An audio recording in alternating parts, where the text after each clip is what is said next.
This is the one I recommend for everyone, for all of your common gardeners out there. All of these common problems that people tend to have with starting their seedlings early indoors. Use this tray. You're not going to have as many problems. Pots and seed starting trays. Some of them are absolutely awesome and some of them are completely ridiculously horrible. I've used a lot of stuff. I've tried some stuff out and I've found good ones and really bad ones. Let me show you what I'm talking about here. Now, the first seed starting trays I ever got a hold of were these ones here. Jiffy brand, I think it was Jiffy brand, 72 cell seed trays. So they look about like this here. They got 4 of these things in them. I think they're stuck together pretty good. They always do that. And this is what you got here. So 72 cell. There's some issues with it. My pet peeve with these is that, first of all, they're very light duty. They're very thin. They have a tendency to crumble and crinkle and to crack and snap quite easily. These cells do. And the trays are very thin too, and they have the same ability to crack. And the trays get very brittle if you leave them out in the sun. So there's that issue. Also, they're pretty small. This is the most common seed starting tray and seed starting inserts, the cells that I see, these 72 cell. They're about 1.25 inches-ish wide at the top here, and about 3/4, maybe 1/2 inch wide at the bottom.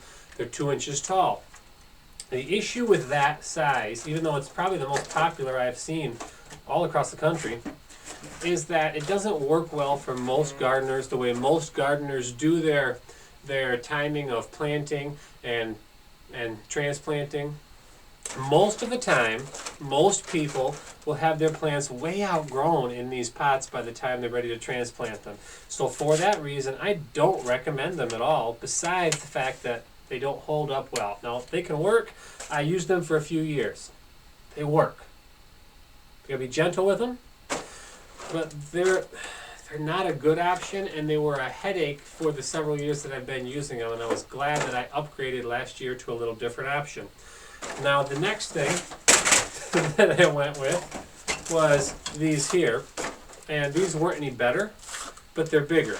So I'm thinking, I want plants to, have a little more dirt. They're gonna get bigger before I have to transplant them. I don't want to worry about, well, with these little ones here, I mean, if I put a tomato plant in here, they've got about 4 weeks after emergence, at the most, before they got to be in a much bigger pot or in the ground. And at that point, they're already getting root damage because there's just not enough space for those roots. Tomatoes want to grow fast, and there's just not good space for them. So go with these ones, right? These are 18 cell trays, also from the Jiffy and I think whatever else other cheap company that a lot of stores sell has one that looks identical to it. These 18 cell trays. Now, they are a little better at first if you don't reuse them, because these are somewhat connected. These little pots are somewhat connected at first, which gives you a little bit more rigidity to the whole system. If you do try to reuse them, all these pots, they come disconnected at that point, and you get these things moving all around, tipping sideways. They can tip right over like that sometimes. I've had it happen a lot. It's a problem with my plants doing that. These pots are more brittle than the 72 cell. They have a tendency to crack more because, well, they're bigger, but the plastic is the same thickness, so they're just a lot weaker. And they have a really bad width to depth ratio for a good root system. They're not really any taller. They're a hair taller than these ones here. Just a hair taller, but they're so much wider. The issue with that is that you kind of train your roots into a shallow little ball when you use these kind of pots. That's the biggest issue of all. And I was thinking, I could keep my plants in here longer, my seedlings in these things longer, and you can, but what you end up with is a root that's more trained into a ball. And for something especially like tomatoes, if you plant a tomato seed in the ground and let it sprout naturally where it is, it's going to actually grow more or less like a taproot that goes several feet straight down. If you plant tomatoes, you start them in a pot like this, it's going to so severely restrict their root growth forever. They're never going to have a very deep root system. They're going to have plants that get sick more, that dry out more, and that don't get enough to eat. So I wanted bigger pots. The next thing I did, looking around, I went to a greenhouse supply store, and I got these ones here. These are a great, amazing size and depth to width ratio for a good root system. You start getting more deeper root growth, and that's good. You're encouraging them to go deeper rather than just shallow and wider. The problem with these ones specifically is that they're too brittle. I thought they were going to be great. I had trays that had little square holes that held these nice and firm, but they're just way too brittle and they just break. So I went with something a little different. I went with these ones. Also, they worked in the 10 by 20 trays, but they stick together too, apparently. But the issue with these ones was just that they were just kind of brittle and breaking up a lot. They worked. The size of them was, again, a lot better than these. It's almost the same width at the top, but look at that width to depth ratio. It's amazing the difference there. If I have tomatoes in both of these next to each other, planted at the same time, and then both transplanted into the ground or a much bigger pot at about 3 weeks after emergence, these ones are going to be about an inch taller, they're going to have stronger stems, and they're going to look better. So it's a noticeable growth difference even at that stage. So these ones, they worked, they were a little bit better, but yeah, I mean this one here, oh, just split more, it's splitting here. They had a tendency to split more, so I didn't like them as much for that reason, but they were better. And this is just something generic I found online. They were just taller. I'm going to save that for reference in a few minutes here. The next thing I went with was I ordered some trays from, right here, from Bootstrap Farmer. Now this I think was like a 170 something cell insert. I like these because they're tough, they're small. Look at how small they are. They're not very tall and they're skinny. Now the depth to width ratio on these is actually pretty good because you can see they're way taller than they are wide. That's good. Better root growth, better root training for most all of your plants in there. The only issue with these is that they're so short. For the vast majority of growers, this is something I would never recommend. That not just short, that small overall. Something like this for most plants, within 2 to 3 weeks after emergence, you better have them in a much larger pot or right in the ground. They need that space. They outgrow something like this very, very quickly. And taking that a little bit further, I have over here, it fell. This is from the same company, from Bootstrap Farmer. This is a 220 cell. I like it. Bootstrap cells, very durable materials. Actually, they're so durable that sometimes squeezing these things to get the plugs out don't work. So we go through the holes at the bottom and I just pop them out with a little peg if they get stuck. But once again, they're small. That means that within 2 weeks of emergence max, I got to have my plants out of those. 1 to 2 weeks after the seedling emerges, they got to come out and go into something with more room. I'll use those, but I've got to work fast and absolutely on time. A week too late with those little ones is a problem. So another one of those. They are insanely tough, but if a pig steps on them, apparently they don't hold up well. And that brings me to more of these. I tried just different sizes. This is how I started learning about that depth to width ratio thing. So this is a very common size used in greenhouses. I finally figured out why after I had a lot of failures with them. It's because it's just a good use of space. I mean, look at how wide they are. Look at how short they are. It is literally wider than it is tall. That's a problem because you're just not going to get good root function. Even with something that does shallow rooting like lettuce. I don't really like these that much for that. They just tend to have problems. They're short because in greenhouse function, that means I can have an extra shelf on my rack. I'm saving space, saving a few inches here and there so I can put extra shelves on my rack and still have room for the lighting fixtures that I need to hang. Just no. And the same thing with these here. These were almost better. I mean, the size of holes they have, but look at that there. Overall, the dimensions of these, their width to depth kind of overall, it just worked out to me.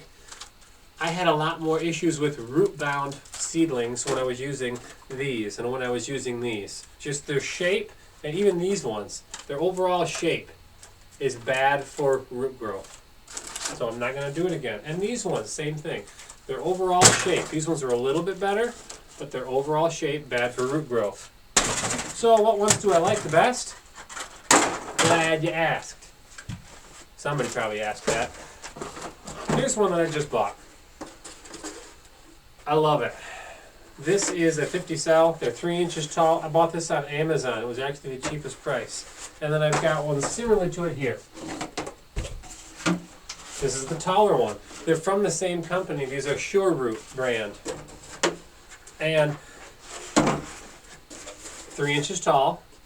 This is about 2 inches wide and about a ½ inch at the bottom here. That depth to width ratio is incredible, and I like it a lot. This one, it's a 50 cell. It's equally width up here, the same width. They're a little bit wider at the bottom, which I love that. That gives me a little more root space. They've got a huge drainage hole. Love that too. That means that I can bottom water these easy. They're going to soak up a lot of water quick.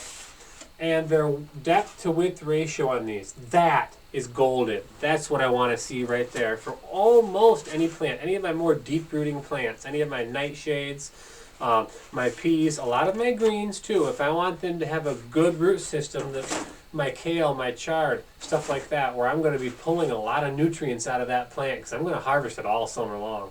I want them to have that deeper root system to them. Even my my beets, if I'm harvesting them for greens especially, but I'll get bigger beet roots if I use something with more this dimension to it, that size and that deeper kind of width to depth going on. I'll get bigger roots if I do my plant. I'll get bigger overall growth out of my plants if I use these than anything else so far that I've shown you. And this is from the SureRoot company. They're a little expensive. They're about the same price as my bootstrap trays. They're equally thick up here, equally as durable. They're a little thinner down here, but I think that's all right. I'll be pretty gentle with them. I love the hole down here is so big I can actually stick my finger in there a little bit, and I got fat fingers. That's gonna pop the whole seed plug out of there, so I don't even gotta squeeze and hit them. I can just poke it in right there, and the seed plug comes out so I can transplant. This is the one I recommend for everyone, for all of your common gardeners out there. All of these common problems that people tend to have with starting their seedlings early indoors, use this tray. You're not going to have as many problems. If you are thinking of actually selling some plants, these just aren't going to cut it, because these are designed to be reused by you for years, 3 to 5 years generally, and it's a one-piece unit. I mean, unless you're trying to sell these intact, and then I'd probably try to find something thinner. If I was just gonna buy these expensive trays and then give them away full of plants, I might want something cheaper. But another option here is something like this. I don't know what company makes these particularly. I know a lot of companies offer something similar. These are pint-sized pots. I bought about 2-ish or 3-ish or so thousand of those pots, and enough of these tray holders for them, for that many. I bought them all from a greenhouse used down in Grand Haven. I think these were mums in the pint pots. And then I got bigger ones here that hold my quartz. That's this one. This one that holds quartz. I've got a few thousand of these quart-sized pots too, and these are great. The pint pots versus the quart pots, it's not a big difference for the double the size of soil that I get. I get 10 pints or I get 8 quarts in the same footprint here on my shelf. So that there. And these are not 10 by 20. All my other seed trays are 10 by 20. These things, I don't know exactly what they are, but I can fit 4 10 by 20s side by side like this on my seed shelves. I can fit 5 of these side by side like that on my seed shelf. So whatever that comes to. These are what I like to have my tomato plants in if I'm selling them at around something like 6 to 7 weeks after emergence. If I've had them in good weather, I'll be selling them in quart pots at the farmer's market around Mother's Day. If I'm going to have them any older than that, I'm going to have them in a half-gallon pot. That's going to be my $20 to $30 tomato plants in a half-gallon pot of insane, amazing, awesome soil.